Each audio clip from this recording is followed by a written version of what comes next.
You, yes, you who pride yourself on your devotion, your endless giving, your capacity to love so deeply it drains the very marrow from your bones. Let me ask you something, and do not turn away. What if your love is a lie? What if this thing you call sacrifice, this exhausting performance of care, this martyrdom you wear like a crown of thorns, is nothing more than terror dressed in virtue's clothing? What if every "I'm fine," every sleepless night tending to another's needs while your own soul withers, every moment you erase yourself to make room for someone else? What if none of it is generosity at all, but the desperate thrashing of someone who cannot bear to be alone? I, who have walked the loneliest peaks where the air cuts like knives and only eagles dare follow. I, who have stared into the abyss of human nature until it revealed its most hidden truths. I tell you this, the burden you call love is only fear of loneliness. And until you face this, you will never know what love truly is. The stakes remain as you are, and you will spend your life as a vine, strangling the very trees you claim to embrace, calling your suffocation devotion, while both you and they slowly die. Or dare to look at what I show you, strip away the beautiful lie, and discover the fierce solitude from which true affection flows not as need, but as overflow, not as desperation, but as gift. The choice, as always, has already been made. But perhaps today, you might unmake it. Look at how you love. Watch yourself in the theater of relationship and see what you have become. A vine, creeping and climbing, wrapping yourself so tightly around another that you cannot tell where you end and they begin. You call this intimacy. You call this devotion. You speak of it in hushed, reverent tones. We're so close, you say. We need each other, as though mutual strangulation were the highest achievement of the human heart. But I have seen vines before. I have watched them in the forests of becoming, and I know what they truly do. They do not embrace, they envelop. They do not support, they consume. And when at last the tree collapses under their weight, the vine does not mourn. It simply searches for another trunk to climb, another living thing to call my beloved, while slowly draining it of light. Consider your patterns.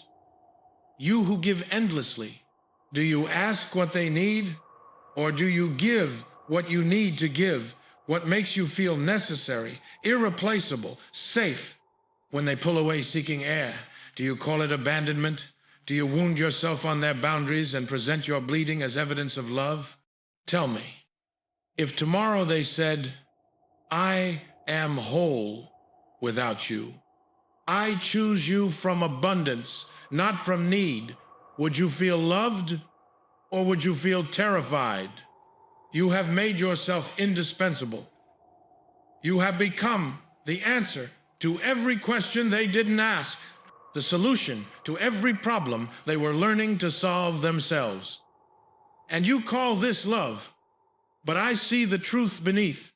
You are afraid that if you are not needed, you will not be wanted. That if you stop performing this exhausting service, you will be revealed as what? Empty, insufficient, alone. So you give and give and give, not from the overflowing cup of one who has too much abundance to contain, but from the desperate calculations of one who is purchasing their right to exist in another's life. Each sacrifice is a payment on a lease you fear will be terminated.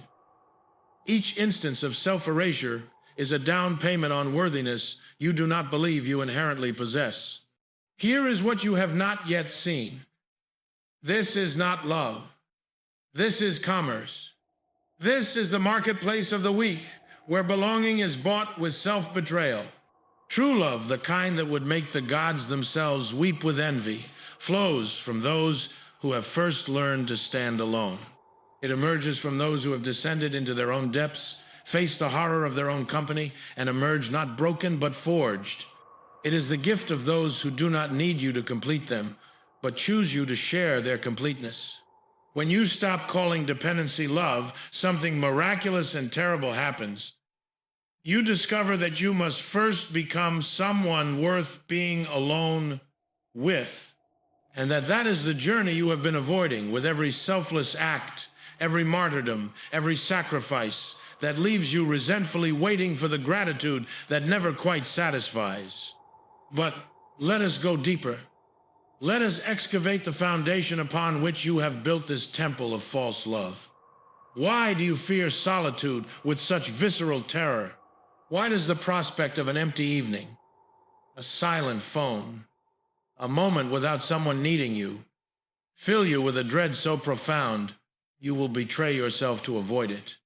I will tell you, because somewhere in your journey, you learned that your worth is not intrinsic but assigned, that you are valuable only insofar as you are useful, that love is not given freely but must be earned through performance, through sacrifice, through the slow dissolution of self into service.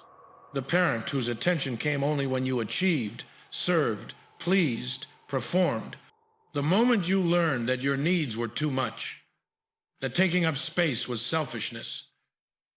The relationships where you discovered that being chosen meant being useful, that the moment your utility declined, so did their interest. And so you built an architecture around this emptiness at your core. You became the giver, the helper, the indispensable one. You made yourself so useful that surely, no one would leave. You buried your own needs so deep that even you forgot where you put them, and you called this maturity. You called this love. You called this virtue. But buildings constructed on emptiness eventually collapse. And when they do, when the other finally pulls away gasping for air, or you finally break under the weight of your own exhaustion, you feel betrayed. After all I've done, you cry after all I've sacrificed, as though your self-erasure created debt, as though they signed a contract you wrote in secret and never showed them. The resentment builds. Oh, you hide it well, you hide it even from yourself, but it's there, fermenting in the darkness. Because the terrible truth of giving from emptiness is that it always expects return. It must. Otherwise, the void you're running from catches up, and you might have to finally face it. This is resentment in its purest form, the poison of the weak who make virtue from their weakness and then resent the strong for not appreciating their sacrifice. You have turned your fear into a moral crusade, your terror into a badge of honor. Look how much I love you, proclaim, while the subtext screams, look how much you owe me. But the strong, those rare ones who love from overflow, they owe you nothing. They give freely because they have abundance, not because they need to secure their position. And when you encounter such a person, you either flee in terror or try to make them need you, because their self-sufficiency threatens the entire edifice of your false love. What you must understand is this: the emptiness you fear is not your enemy, it is your teacher. And until you stop running from it, you will never fill it with anything real. Now comes the difficult teaching. Now comes the descent that precedes every true ascent.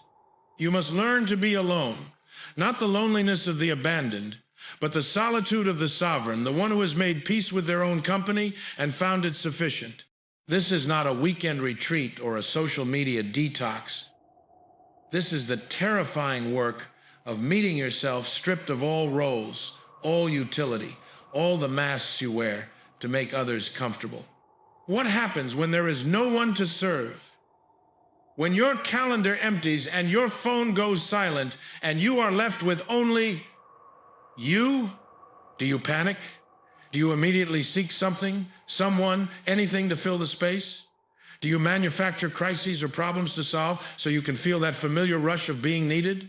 Or do you dare, truly dare, to sit in that emptiness and see what emerges? Most cannot do this. Most will fill the void with noise. Streaming services, social media, new projects, new relationships, anything to avoid the confrontation with self. They will call this staying connected or staying productive, but I call it what it is, cowardice. Because in solitude, all your illusions dissolve.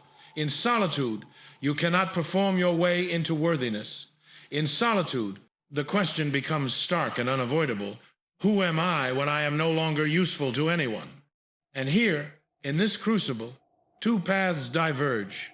You can flee back to your patterns, back to the comfortable prison of false love, back to the vine's embrace of the tree. You will find another relationship, another person to serve, another opportunity to prove your worth through sacrifice. And the cycle will continue until death mercifully ends it. Or you can stay. You can sit with the terror and let it teach you. You can descend into your own depths and discover not the void you feared, but a wellspring, a source of life that does not depend on external validation, that does not need to be needed to feel valuable, that simply is. This is what I call the fierce solitude, the aloneness that does not diminish but expands you. It is fierce because it demands everything, every comfortable lie, every borrowed identity, every performance of false virtue. It strips you bare and asks, what remains? And what remains, if you have the courage to look, is power. Not power over others, that is the pathetic grasping of the weak, but power over yourself. The power to choose rather than to need. The power to give rather than to trade. The power to love from overflow rather than from desperation.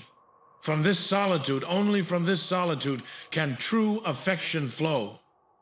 Because now you have something to give that is not contaminated by need.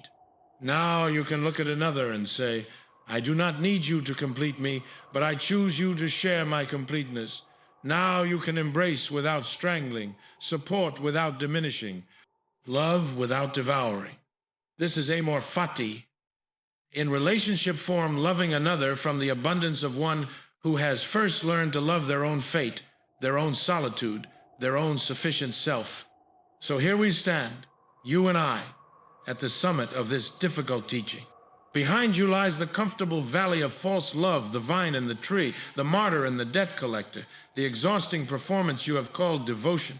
Ahead lies the dangerous peak of true solitude, where you must face yourself without the anesthetic of service.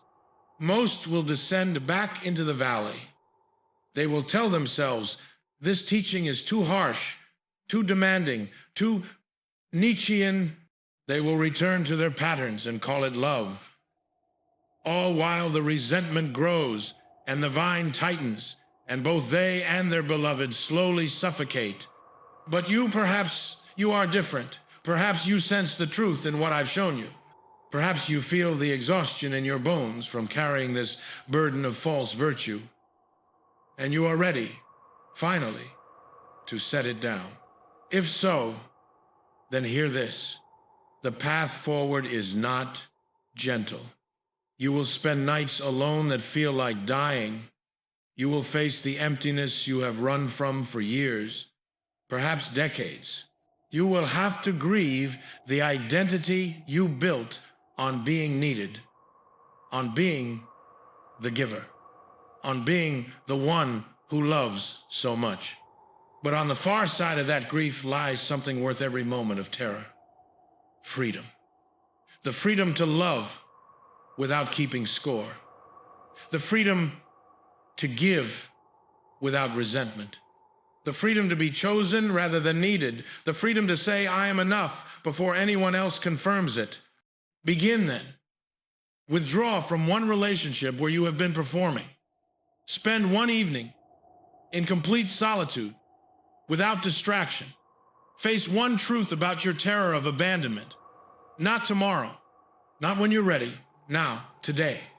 And when the fear rises, when it tells you that without your service you are nothing, that without your sacrifice you are unlovable, that without your constant giving you will be abandoned, remember this: the vine believes the tree cannot stand without it. But watch what happens when the vine releases its grip. The tree straightens, finds the sun again, and grows stronger than ever before. And the vine discovers it was always strong enough to stand on its own. It just had to dare to touch the ground.